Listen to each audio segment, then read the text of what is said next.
League leads the world in goals scored in 2025.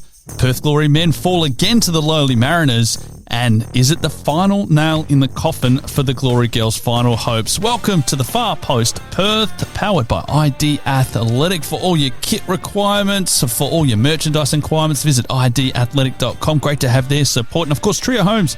If you're looking to build, redesign or renovate, visit triohomes.com.au.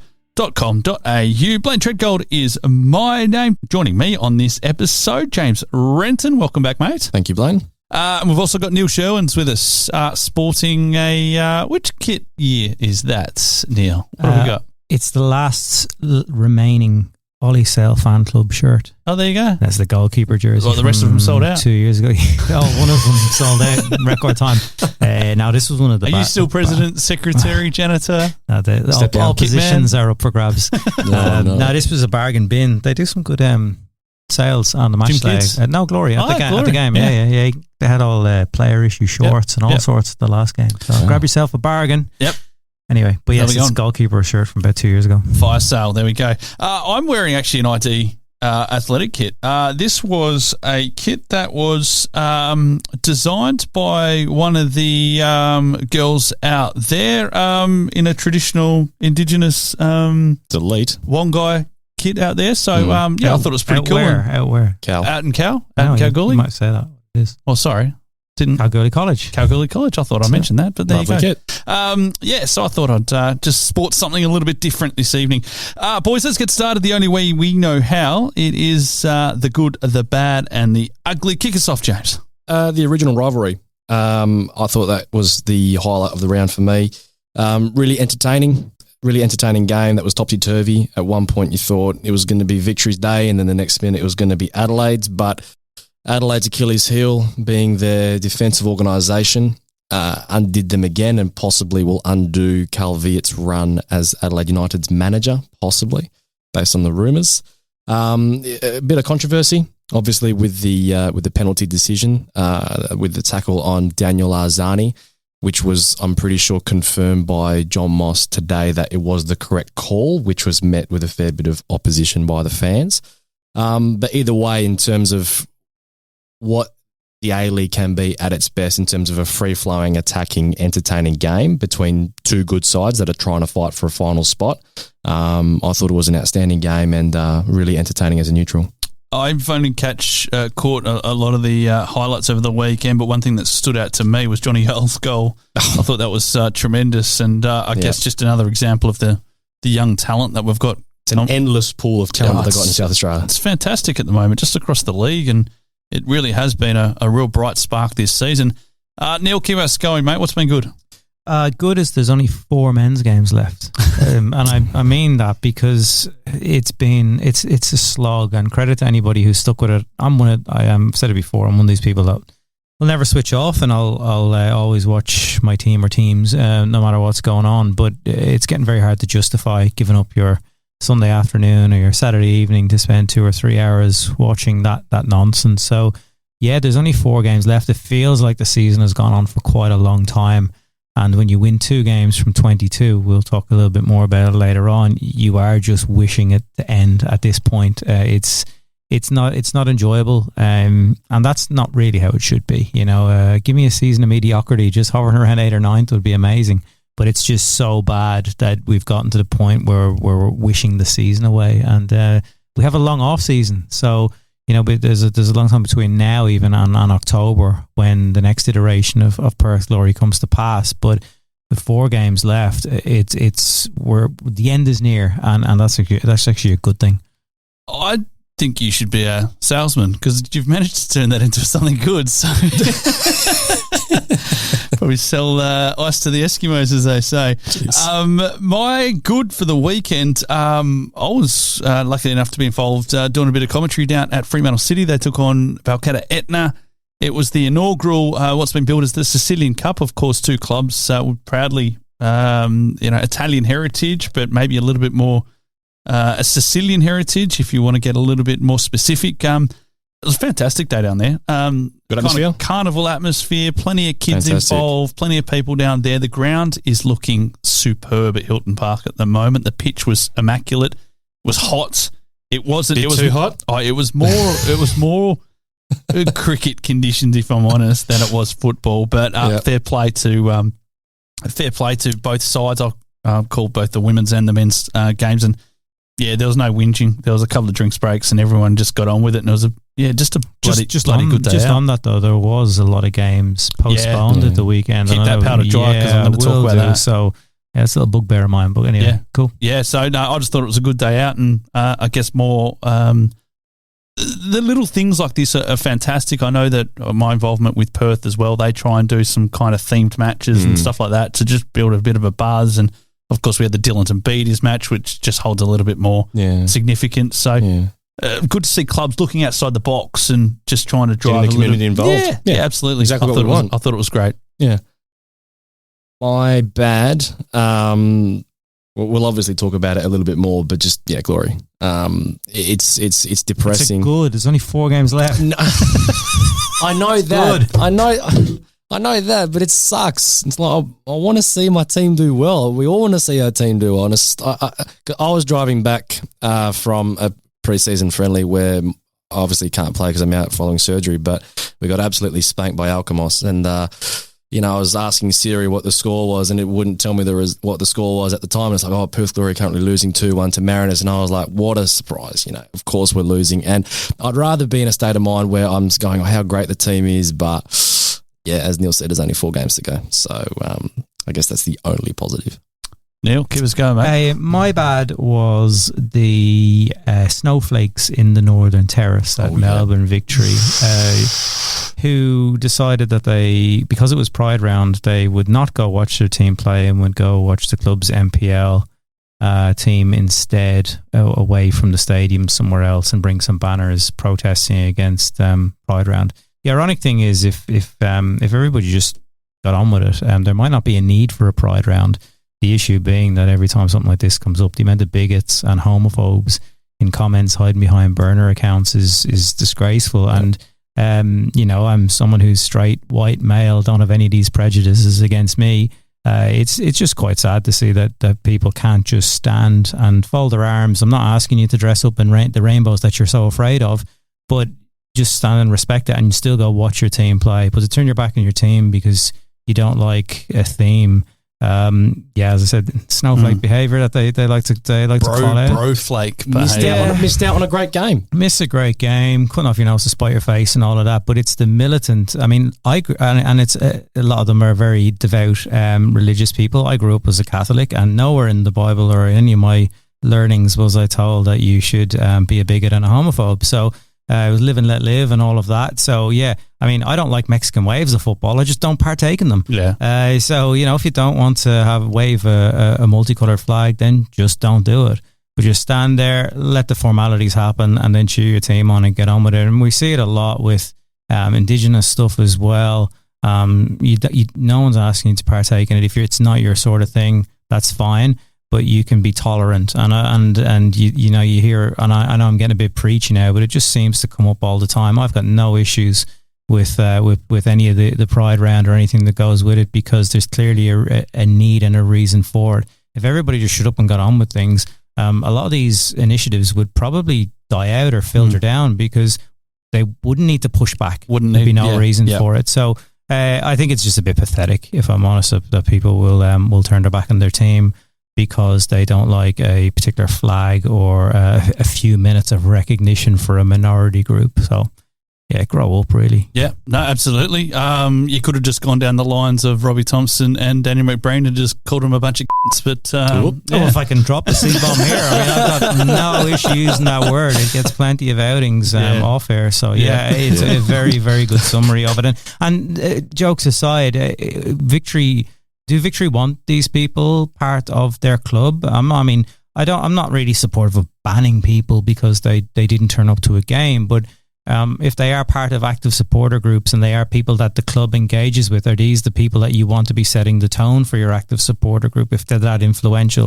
For me, no. And it's been good. I've seen a lot of Victory supporters say that they don't speak for me and they don't represent us and all that. Well, the club should probably be on the front foot about it as well. If they're going to support, you can't talk out of both sides of your mouth. You're either supportive of these initiatives or you're not. And the other thing for me is this whole bollocks of keep politics out of football and keep politics out of sport.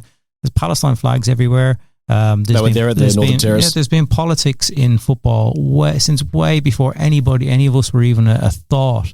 They're intertwined, they're interlinked, they always have been and they always will be. So this whole keep politics out of football, it's only the case when it doesn't suit your agenda. Yeah, no, well said. And well put there. My bad, and we just touched on this, and I think you might be going down this road as well, but that was in fact the heat policy and the confusion around the heat policy on the weekend, particularly Saturday. There was a lot of confusion heading into the day. Are games going ahead? Are they not going ahead? I think there just really needs to be some real clarity on that. Can I roll back just a little bit before? Why do we start the season so early? And I know I saw it brought up on one of the forums, asking the same question. Like the NPL is wound up and done by August. Why aren't we playing in September when it's cooler? Is that to allow time for finals? It was allowed to allow the finals, the all-encompassing finals with all the other federations, but that isn't the national second division. So we've actually moved seasons. We've moved the season, have we? I didn't pick up on it. The WA season ends for NPL at the end of August. Yeah. And it could easily push into September. Yeah. And then you've got that kind of jagged kind of finish with February is the promotion hottest. relegation playoffs. But February is the hottest month, and we're kicking off a season then.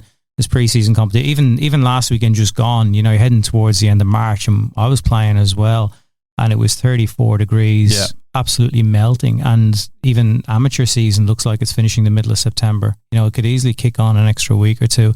And there's enough clubs with access to grounds that you can play midweek as well if they really wanted to condense it. I don't think there should be any season starting before April, really, to be honest. I mean, it is. We do occasionally get super hot Marches. This one has been very, very warm, but on the regular season, I don't think it's really an issue. Is it an anomaly? I don't know. The player welfare has to be a big priority, though. Oh, it has to be. And let me just go through the heat policy. I'm just going to kind of grab the snapshot of this because I did take it off the Football West site, and this was written in 2022, so maybe it needs a bit of an upgrade as far as looking at that. Football West will monitor the temperature forecast in the days prior to all scheduled matches. If the temperature at kickoff is forecast to be 32 degrees, Celsius or higher for junior matches, or 36 degrees Celsius or higher for senior matches.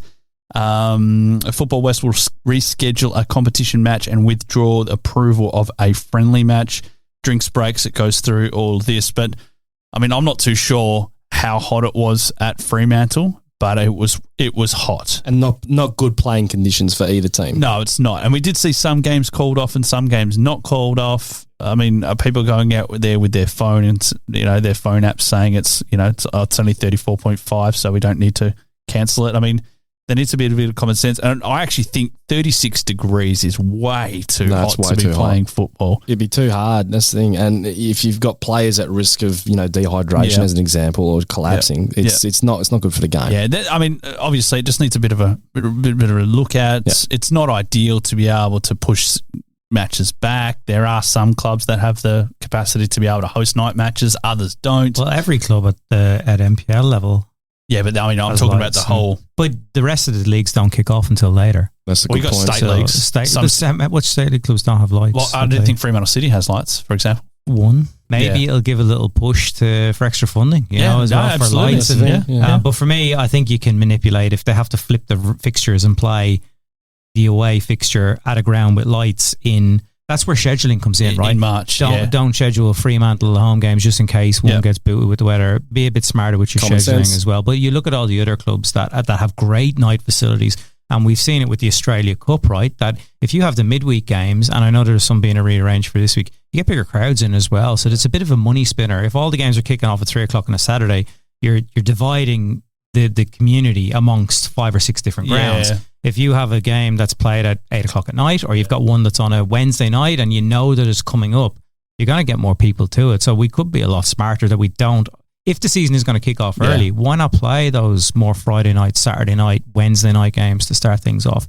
Just be a bit smarter, really, because having 3 o'clock kickoffs on a Saturday in March, I don't think it's going to work for much longer. Yeah, no, you're probably right there. So that was just the confusion around around the heat policy. There was a lot of questions and not too many answers. Yeah. James Oakley. Maybe a little harsh. Sydney FC's performance against Melbourne City. And just their season in general. I think for a team that has got such a star-studded lineup with the investment that would have been put into that squad in terms of how much some of their key players are on, most clubs in the league would dream to have those sorts of resources available. And yes, you can say they're doing a fantastic job in Asia, which should be credited. But realistically, this Sydney FC side that's boasting the likes of Douglas Costa, Joe Lolly, Klamala, those sorts of really top-of-the-line visa players, and you've got promising young guys like Segacic, for example, or Socceroos like Caceres, or even Alex Grant. They've got a good enough team that should be wiping the floor or at least be around where, let's say, West United or Melbourne City are. For them to be neck and neck towards those sides that are, 6th, 7th or 8th, for a club of like Sydney FC, the prestige with the investment, with the players that they have, with the fans' expectations, they shouldn't be losing at home to Melbourne City, a team that's obviously got a lot of young players, and they've always had a good season. But I think this Sydney FC side has been fairly underwhelming in the A-League for the standards that no doubt would have been set, because I think the majority of us, when we did our table previews, would have had Sydney FC somewhere in the top 3 or 4.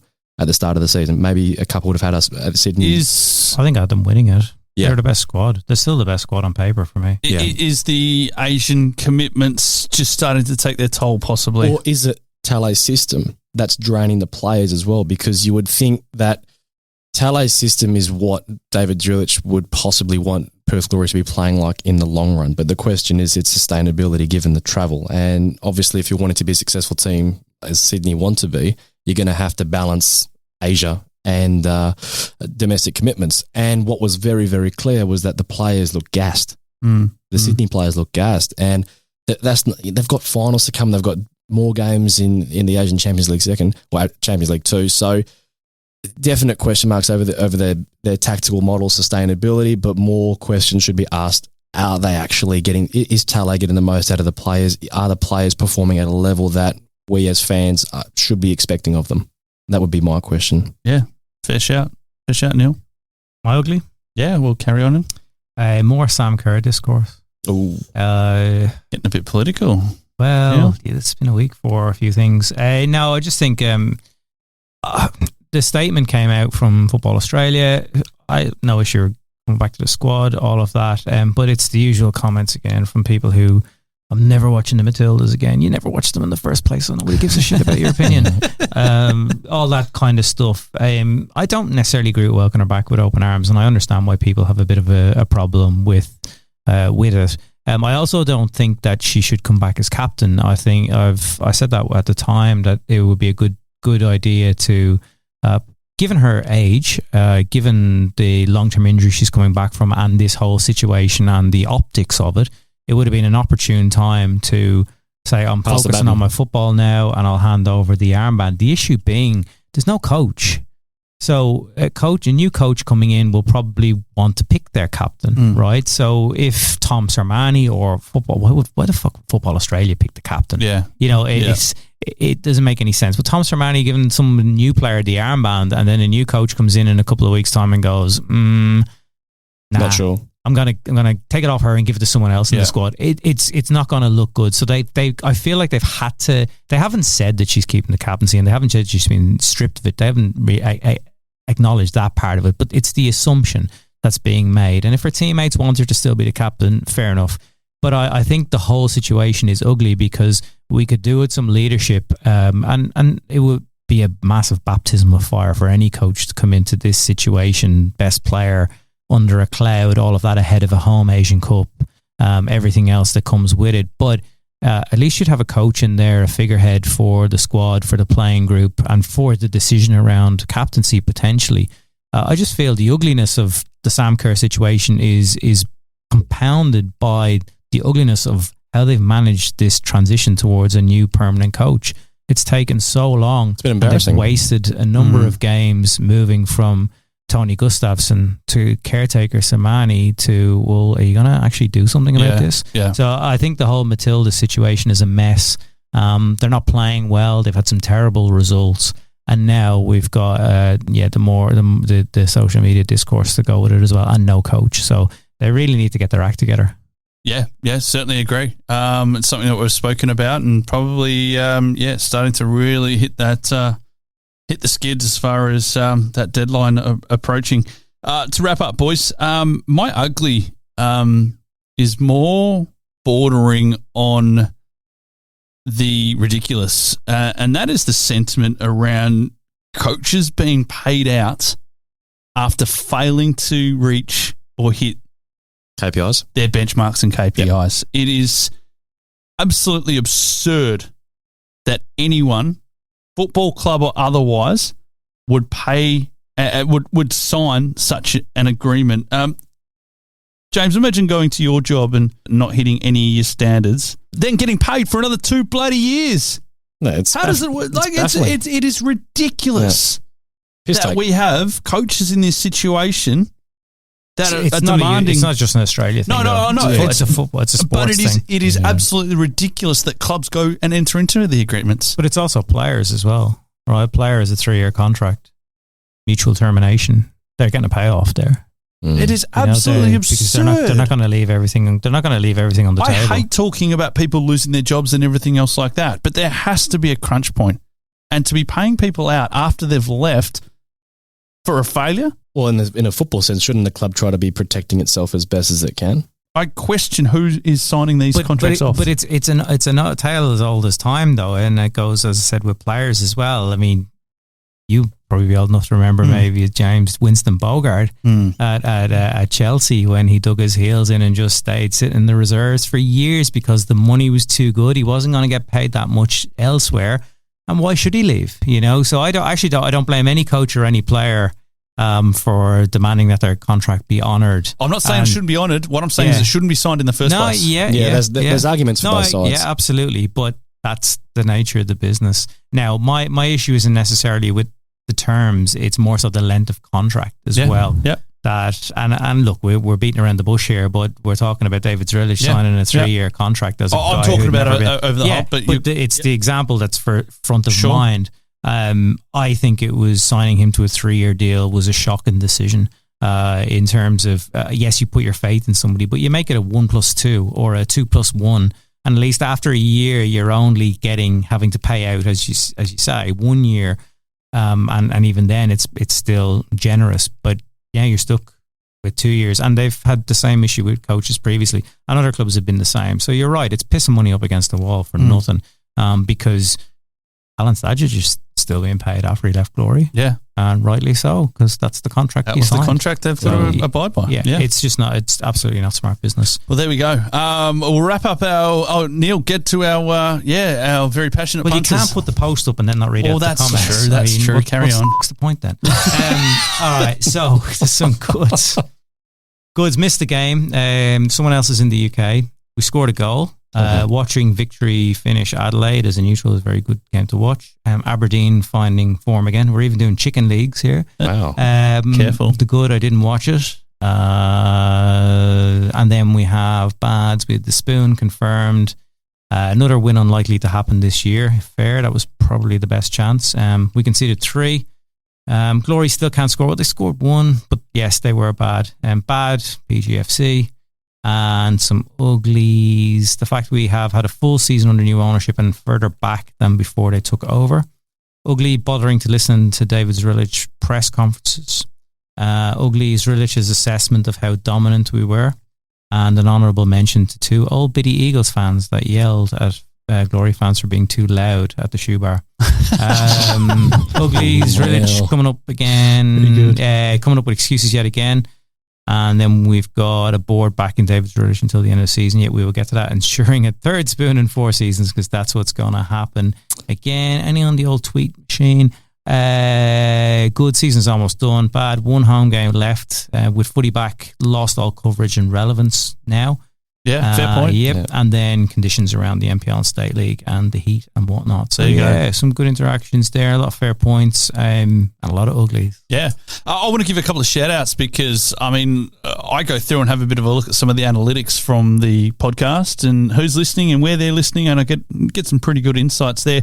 I want to give a shout out to Non-League Dad on Twitter, who joins us from the UK and has a bit of a chat with all of us. So a big shout out to that particular gentleman. But we've got we've got a couple of listeners over there in the US. We've got a couple in Canada, across Asia, and worldwide search for listeners. Yeah, well, there you go. So Mr. Worldwide podcasts right here. So a big thank you. Is that you using a lot of VPNs? Just getting around, just to bring the metrics up. It's all about the metrics, as you sponsors don't care. That's right. No, a big thank you to everyone who listens, and no matter where you listen, it is very much appreciated. Right, let's take a bit of a break. Let's have a breather. We'll come back on the other side. We'll get a bit deeper on the Glory after this. You're on the Far Post Perth podcast. Tired of the same old cookie-cutter home designs? Dreaming of a space that truly reflects you? Then it's time to talk to the team at Trio Homes. Whether you're looking to build your dream home, redesign your current space, or simply renovate, Trio Homes is committed to unique designs, local personalised service and quality workmanship. And with former Perth Glory star Dino Julbich at the helm, you'll know you're getting passion and dedication built into every project. Discover the difference with Trio Homes. Visit triohomes.com.au. What a run! This could be the one! It's in!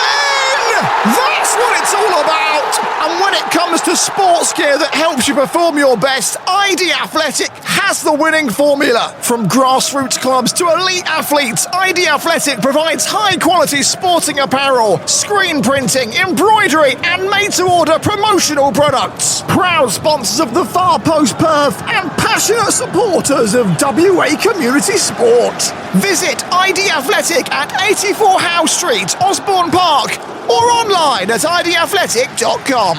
ID Athletic. Build your identity. Second part of the Far Post Perth podcast, episode 22, boys. So we're getting well and truly into it this season. As mentioned, it hasn't been a great season for the Glory fans. Another loss on the weekend to the Central Coast Mariners. I didn't see much of this, James. It doesn't sound like I missed much, but in a sentence, how did you see it? I'll try and be brief. Just uninspiring. Game was gone by the time we tried to create. Game's gone. Yeah. Well, the game was gone in the sense of the result by the time we were trying to create, and even still, we couldn't really manufacture too much. I thought it was a little funny seeing Neil's favourite player, Patrick Wood, absolutely stuff his header up, where there was the cross delivered, I think, from Risdon, and he got totally underneath it and it just ballooned up. But more to the point, it's a game again where the toxicity, well, not really toxicity, but the negative sentiment among the fans really poured out, because most would have thought there possibly should have been a change in the international break. This wouldn't have done any favours, and I just think this was a game that was fairly forgettable. Yeah, no, fair enough. You mentioned Josh Risdon there. Shout out to Josh Risdon for taking out the most number of A-League appearances for the Perth Glory. Mm-hmm. I just wish, it's a little bit like the old football didn't start in 1992 kind of Premier League discussion, and football didn't start in 2005. If we're going to talk about all-time appearances, we need to talk about Jamie Harnwell. Yep. I don't want to take anything away from Rizzo, of course, but I think we need to be a little bit more in sync with merging the two stats, I guess, if you want to go down that line as well. Neil, anything to say on the game? It was a tough watch. You get that glimmer of hope when they equalised, and it's extinguished pretty quickly afterwards. David Zdrillic sort of spoke afterwards about Glory dominating and whatnot, and it was a little bit head-scratching. They were better than previous games, a bit more possession. The chances created were even-ish, but they never looked like they were threatening. They weren't banging on the door. They didn't have the Mariners under the pump for 10-15 minute periods. It wasn't like that at all. They huffed and puffed, but the only stat that matters is they lost 3-1. And it's still talking about players gelling together in the week and fitness and all this sort of stuff. There's 4 games left. The excuses have just worn thin, and I think that carries over to the statement today, or the article that Ben Smith did in the West with Anthony Radic, just talking about how David Zdrillic is going to see out the season. And like I get it. You do a review at the end of the year, and you come up with what went well, what went bad. You know, red, amber, green, whatever way you want to look at it. But I just think that it's been so bad that the coach's position is untenable. And I think that while I agree that these sort of things should happen at the end of the season, the coach absolutely should be sacked before that and should be taken out of the equation because it's so bad. 2 wins from 22, very few goals scored, a load conceded, but just no sign of hope for what we're doing here as a team and as a club, what direction we're headed in. And it was a year that we promised a lot of hope, rightly or wrongly. People were on board for this, but it's the 6th coach in 7 years, so there's absolutely an argument for stability and for giving people a chance. But again, it's so bad. I think if they'd won 5 or 6 games this season out of 22, which is still not a great record, I'd be okay with it. You know, I'd say there's a reason to maybe back him his first year. Maybe he's finding his groove with the player signed in January, all of that. But the results in January have been shit as well. It's winless in 9 now, aren't we, again? Yeah. So even since January, we haven't seen much of an improvement. So I don't see any good reason to keep him as coach. So if your end of season review is encompassing that aspect of it, just cut the cord now and at least go into it, because what will happen is we'll dick around for a month at the end of the season only to sack him, and I've just wasted 4 weeks while other clubs are out recruiting, while other clubs are doing their business. Sack him now, and then we know that we're leading into a period of it. Or if you're going to back him for the end of this season, and it is part of, you still have a bit of trust in him, and David's learned a lot this season was the sort of stuff that was coming out, then back him for next season. Back him now and say that with 4 games left, we're going to see out the season and we're backing David for next year. You can all just shut up and get on board with it for next year. But now we're just like, again, it goes back to what I said earlier on about there's only 4 games left, but like, what the fuck are we going to do for the next 4 games? I've got to admit, boys, I'm sick of talking about it. I'm sick of coming across so negative, but there is no positives that I can pick out of that side at the moment. As I said, I hate talking about it. I hate talking about people losing their jobs and everything else like that. But since nobody else is addressing the issues, I think it's only right that we do. Course. Yeah. Well, I have jokingly said the other day, I was like, sack somebody. Just do something. But as you mentioned a few weeks ago, Neil, I mean, the club might view us as kind of negative Nancy's, but at the end of the day, we care what happens to the club. Well, they can't retort back against it. Some of the few people still actually talking and giving a shit, because a lot of the people I speak to, giving up. No interest in going to games. Don't watch it. They'd rather watch the footy. They'd rather watch anything else that's on. They've just been, and it's the point that I keep coming back to, that if you've got people that love you and you've got people that hate you, you're okay. If you've got people that are apathetic in the middle and just don't give a shit, that's the big thing. You're fucked. And we're in that situation now where people just shrug their shoulders at I've got to admit, I've checked out. I've checked out for the season. Obviously, I've got work commitments and everything else. I'm only here because we've still got memes. We get memes out of it. That's all. That's the only thing. How many times in the last few years have we mentioned the word apathy? Yeah, that's exactly it. That's been the problem. It's apathy, and less people are coming back because they don't care anymore. And I think that this sort of statement today of, we'll give it to the end. They are limping over the line. There was radio silence during the international break. There's been nothing. How many more? I renamed the club from Perth Glory to Perth, not the result we wanted. Because that's all that we see. And not the result we wanted. Because they're just shit. And like, we can't keep doing rinse and repeat again. Spoon, bottom of the league, no consequences. Just back at that. I'm not a fan of the coaching turnover, and it's clear that rinse repeat cycle has to stop. But it's not showing any signs of slowing, because there's the processes aren't in place clearly. And if the processes are in place, the incorrect people are there to drive the processes. Well, look, I said at the outset, and there was people calling for Zdrillic's head pre-Christmas, and it turns out they're right. Okay, like that. Fair enough. You were spot on. But I was always prepared to give a new coach and a new regime half a season. Then in January, I was prepared to give them the window, and we've still seen nothing. And I'm not really prepared to give much longer, because, as I said, if they'd won 5 or 6 games and there's 4 progress. of them had come since January, you could go, you know what? We've doubled the amount of wins. We've conceded less goals. There's a style of play. There's something, Yeah. but look, some of the team selections as well.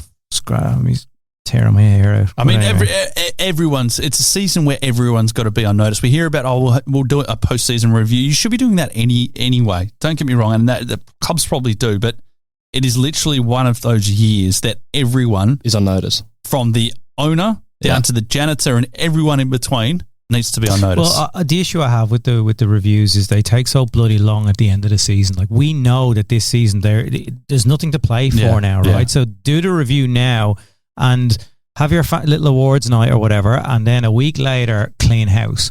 Don't leave it until July or to sack the coach, and then you're August, September before you got someone in the door, and then they're bringing in players and everybody's late back for pre-season and the foreign players haven't settled yet, and you're back in the same cycle again that we've gone through numerous times.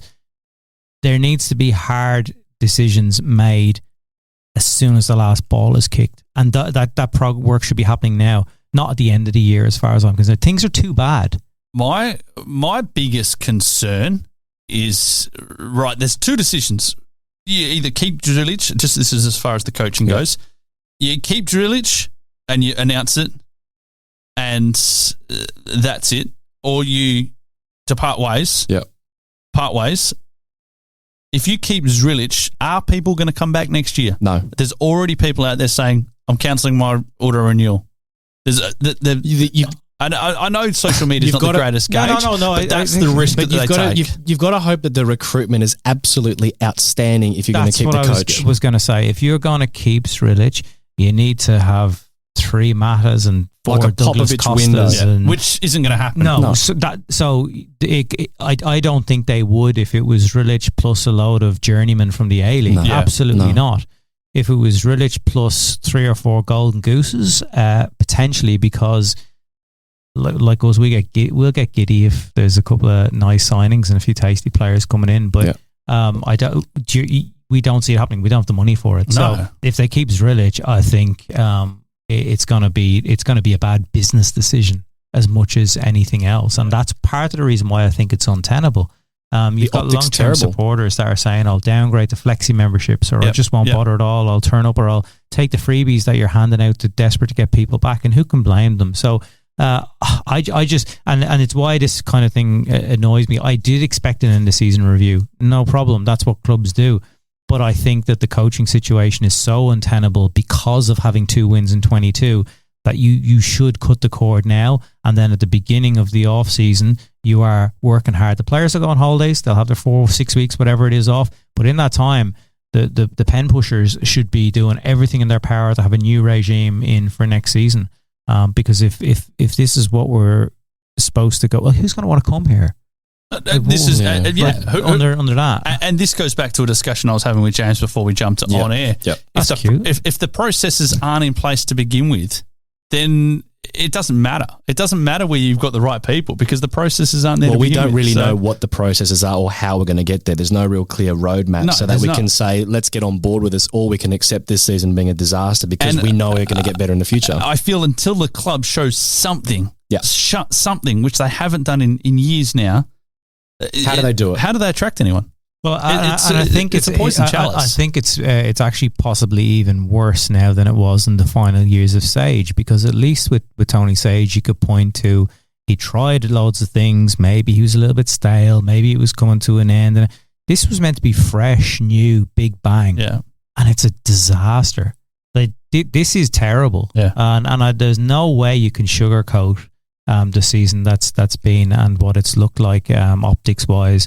The performances, the stuff in the background of like where the owner doesn't really speak or do anything. There's radio silence from the people who were champion as we're not going to finish bottom again at the start of the season. Wow, signings, all of that. It's all gone silent. And international break, it felt like, let's keep our heads in the sand, hope the Socceroos win and everybody forgets about Perth Glory for a week or two so we can have a breather. I don't necessarily blame them for it because they're getting a barrage of insults and abuse and everything else, but they've won 2 games out of 22.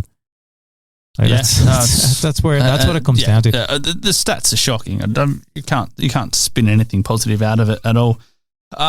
Boys, I wanted to have a chat about the Perth Glory women. Unfortunate loss on the weekend, James. That looks like that might be the final nail in the coffin as far as finals. They need a miracle, pretty much. It's unlikely, and it's been recurring problems across the season that killed them in this game.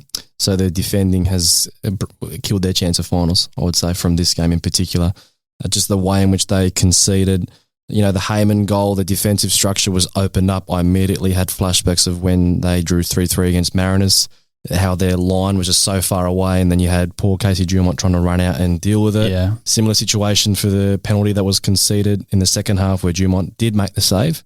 But it's just details where we're not quite there yet, but at least with the women's team, you can say, well, with more time and a really strong pre-season, there is reason to believe that if they can eradicate those mistakes and those bad habits, maybe they could make the finals next season. There's more optimism with the women's team, especially if they also get their recruitment right. But I just think this was a game that was a big missed opportunity. They had their chances towards the end. I think the couple that come to mind are Kelly Brown, her shot that went into row, triple Z, Zog having her header. Triple Z, where's that? Is it at the front or right at the back? All the way to the very end, onto the freeway, I don't know. But Zog having her header come off the post. Just details, and if they can fix them over the off season, then I think there's no reason why they can't make a genuine push for the finals next season. A couple of other bits of news out of the A-League from across the week. Carl Viet under a little bit of pressure at Adelaide. You kind of touched on that a little bit earlier on. Talk that the PSV Eindhoven hierarchy want to bring in their own people there due to that. Is it Ernst Faber? That the guy? I can't think of his name. It was mentioned. The director of football there that's got the ties to PSV. Yeah. What that looks like, we're not really sure at the moment. Rob Stanton looks to be gone. Is that official? I think NBN Newcastle News said that there'll be James Gardner, I think, reported there'll be it initially. A statement when this gets released, it'll be released today from the club saying that Stanton won't be their coach. Mark Milligan is the man that we're hearing to take over there. Yep. And I mentioned on the A-League off air that Mark Jackson has put an ultimatum to the board. If there's not enough resources, he'll Christian Bale. He'll, exactly right, Batman. So, a few things going on in the coaching department, and of course, a bit concerning what's happening at Western United. If they could fold before this weekend, get 3 points. We've talked about the difference between MacArthur and Western United before, and everyone should be paying their tax and everything else. But I think Western United have been ambitious as far as trying to get this all happening. Yep. And I guess as far as an ambitious club, they might have not achieved everything that they've set out. In fact, I know that they haven't. But, hopefully they can get this sorted just for the sake of there's that, and then there's also the John Aloisi situation where he said after the Newcastle win about his future, because his contract does go up at the end of the season. He was asked if he would be at West United next season, and he said, I'm not sure yet at the moment. I hope I'm still going to be at Western United, but you just don't know what's around the corner. Well, there was rumours that it was going to be the Aloisi brothers today. Quashed by Anthony Rutherford. We can dream. There you go. Yep. So there you go. A bit out of the A-League. Boys, some results from across the weekend. It was a cracking Friday night. As I said, I missed a lot of football on the weekend because I was dealing with family issues and everything else like that. But 3-3 between MacArthur and Newcastle. The young guns at Newcastle have just been outstanding. Harrison Sawyer, big game. Harrison Sawyer as well. South Melbourne his first A-League goal. Eli Adams with a double. I thought he had some fantastic finishes. Particularly his second. Melbourne Victory 5, Adelaide 3, Sydney FC 2, Melbourne City 3, Wellington 2-2 with the Wanderers. Mariners beat Perth, of course, 3-1, and Auckland. I think they've pretty much almost You'd think so. Sealed it up now, I think. I think you could say so. Yep. So there you go. Some results from across the weekend. We might take another quick break. We're running a little bit short on time, but we'll come back out on the other side of this and look ahead to the weekend. You're on the Far Post Perth podcast. Tired of the same old cookie cutter home designs? Dreaming of a space that truly reflects you? Then it's time to talk to the team at Trio Homes. Whether you're looking to build your dream home, redesign your current space, or simply renovate, Trio Homes is committed to unique designs, local personalised service and quality workmanship. And with former Perth Glory star Dino Julbich at the helm, you'll know you're getting passion and dedication built into every project. Discover the difference with Trio Homes. Visit triohomes.com.au. What a run! This could be the one! It's in! That's what it's all about! And when it comes to sports gear that helps you perform your best, ID Athletic has the winning formula. From grassroots clubs to elite athletes, ID Athletic provides high-quality sporting apparel, screen printing, embroidery, and made-to-order promotional products. Proud sponsors of the Far Post Perth and passionate supporters of WA community sport. Visit ID Athletic at 84 Howe Street, Osborne Park, or online at idathletic.com. ID Athletic. Build your identity. Final part of the Far Post Perth podcast. Blayne Treadgold, James Renton and Neil Sherwin. Boys, I said we'll have a look ahead to the weekend. We'll just have a quick look back at what's happening locally. Jimbo, give us some scores out of the NPL. Yeah, a couple in the we'll look at the men's first. We've got Sterling Macedonia drawing 3-3 with Perth Soccer Club. Sorrento drawing 2-2 with Perth Glory. Olympic Kingsway having a big result against Floreat, winning 4-1. Balcatta beating Fremantle in the Sicilian Cup. Looking at some of the women's result, a massive win for Subiaco, winning 6-2 against UWA. The Football West Academy beating Perth Red Star 2-1, and Perth Soccer Club beating Murdoch University Melville 3-0. So those are some results that caught my eye. Good stuff there. State League 1, a couple of postponements due to the heat. 1-1 between Inglewood United and Mandurah City. What else do we have here? Another notable one there was UWA getting over the top of Joondalup City, and a 4-0 result for Guelph Croatia over Gosnells. Just to have a quick look at Div 2 very, very quickly. What else do we see across the weekend? Coburn City doing very well. They'll look to try and see if they can bounce back up 3-2 over Carramar Shamrock Rovers. East Perth beat Canning City. Wembley Downs, that's a good win over Wanneroo City as well after coming up. Postponements for Forestfield United v Quinns, Ashfield v Balga, and Swan United v Rockingham. So, good to see the state leagues in full swing, Neil. State leagues full swing. Amateurs, socials, Masters all this weekend. This weekend, is it? Yeah, all right. And Emerald won the. You'll have to be our man on the ground. Series. They beat Kingsway 2-0 Sunday. Sorry, what was the result? 2-0 to Emerald against Kingsway. Yeah, good. Yeah, good game to be fair as well. Good stuff. You have a bit of a foot in both camps, the Irish connection, and then if I wanted to play for an Irish club, I'd live in Ireland. Well, there you go. It's that simple. It's that simple. No, I do not have foot. No, there you go. No. Fair enough. Boys, no A-League W this weekend. It is an international round as my phone starts to go off like a frog in a sock. We're looking ahead to the A-League men's. Friday night tips, please, boys. Brisbane v Macarthur. Balls. I'll go draw just because. Yeah, a draw. Yeah, no, I'm going Macarthur for that one. This looks to be a tasty fixture. I think Auckland v Wanderers. Entertaining draw. Auckland by a goal. Yeah, I think Auckland's just as well. Melbourne City v Mariners. City. Yeah, City. City for me. Western United v Perth. Glory. No, just kidding. West United. The only question here is by how many? Yeah, I think so as well. Yeah. Genuinely could be a 7-0. It could be a dangerous one. It could be a bad one. Western United, when they've been rolling, have been very, very good. Yeah. Iwasuki always causes Glory problems. Yeah.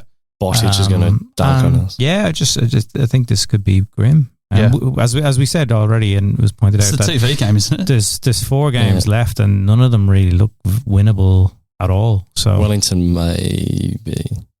That's the only one I can think of. Marginally. Adelaide v Sydney on the Sunday.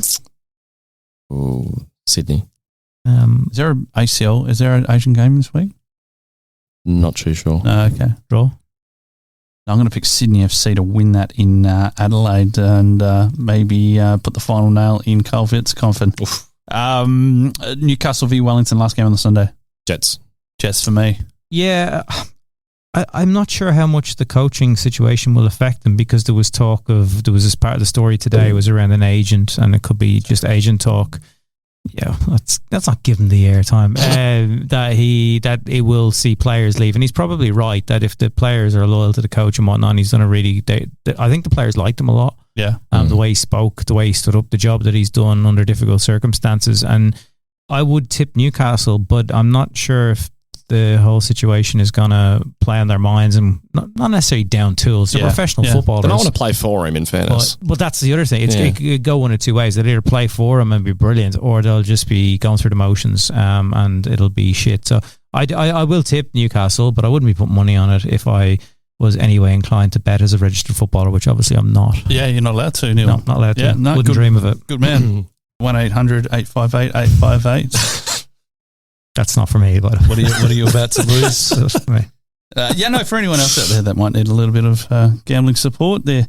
Any final predictions, thoughts? I'm a bit pissed off with the way Leeds United is travelling at the moment. I think we're going to bottle it and we're going to end up in playoffs and stuff it again, because that's what we do. Yeah.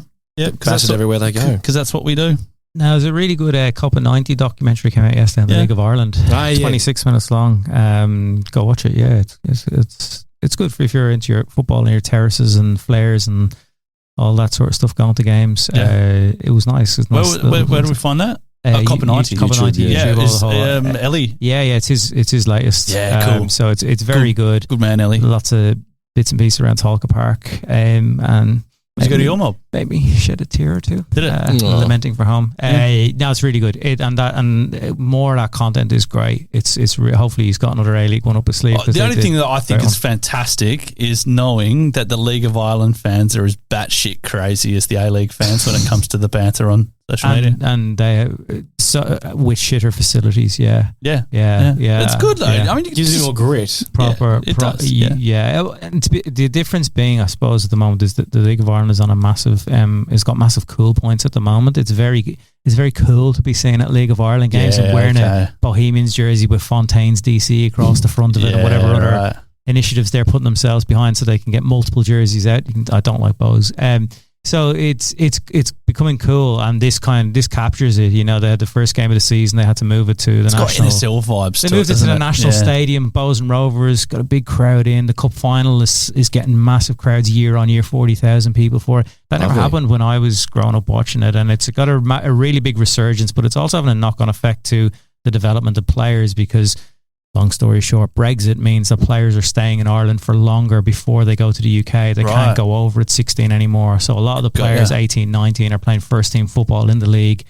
Fans can watch them, and then they go across maybe a bit older. So exactly. There's a lot of similarities in it, and it's just a good watch again. If you like your football, 25, 26 minutes long. Adopt a team. There's only one team, Shelburne. Yeah. That's all you need. That's all you need. Boys, we might wrap things up there. Big thank you to everyone for tuning in. Don't forget, tell everyone about the podcast. If you can head over to Spotify, you can join in the comments. I'd love a big old review if you could help us out with that on the relevant podcast platforms. That would be absolutely outstanding. Spotify, Apple, and of course YouTube Music. Until next time, this has been the Far Post Perth podcast.